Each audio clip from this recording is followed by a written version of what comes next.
Cris, eres el amor de mi vida. Estos años a tu lado han sido maravillosos y espero que lo siga siendo el resto de nuestros días. Atención, que pasa Don Paco. ¿Quieres pasar conmigo? ¡Viva Cristina y viva Tomás!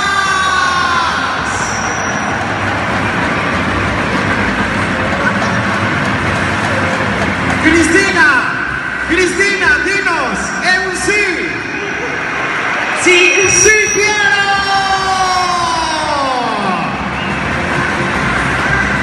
O que cafés, candelas, yo creo que una, que no se pare ninguém.